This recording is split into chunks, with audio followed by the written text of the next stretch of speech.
தீர்ந்து போன கட்சி மற்றும் சிலர் என்று பேசினார். அதிமுக தீர்ந்து போன கட்சி அல்ல, மக்களுடைய குறைகளை தீர்த்து வைத்த கட்சி அரசாங்கம் அதிமுக அரசாங்கம். தமிழகத்தில் தான் கொரோனா தொற்றிலிருந்து உயிர் பிழைத்தவங்களோட சதவிகிதம் மிக அதிகம். கொரோனா தடுப்பூசி வந்ததும் தமிழக மக்களுக்கு முற்றிலும் இலவசமாக வழங்கப்படும்னு நம்மில் ஒருவரான முதல்வர் அறிவித்தார்.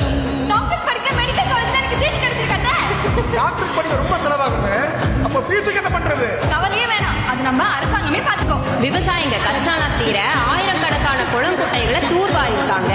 ஒரே ஆட்சி காலத்துல 2 முறை விவசாய கடன் தள்ளுபடி பண்ணது நம்ம தமிழ்நாடுதே. அது மட்டுமா, ஒரு காலத்துல பவர் கட்டு எவ்வளவு கஷ்டப்பட்டோம். இன்னைக்கு பம்பு செட்டு நிக்காம ஓடுது இல்ல. மாசானத்தோட பொண்ணு நம்ம கவர்மெண்ட் ஸ்கூல்ல தானே படிச்சுட்டு இருந்தா, இப்ப டாக்டருக்குள்ள படிச்சுக்கிட்டு இருக்கா. 2011 2021 வரை எண்ணற்ற திட்டங்களை நாட்டு மக்களுக்கு வழங்கிய அரசாங்கம் அதிமுக அரசாங்கம். அதிமுக ஆட்சி முதலமைச்சர் உணர வேண்டும்.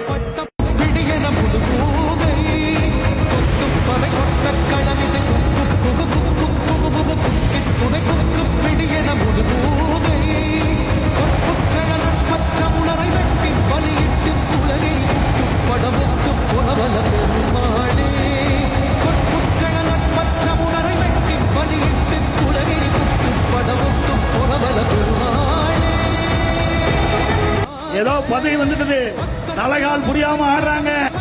அதிமுக அரசாங்கம் 31 ஆண்டு காலம் தமிழகத்தில் ஆட்சி புரிந்த கட்சி, பொன்விழா கண்ட கட்சி.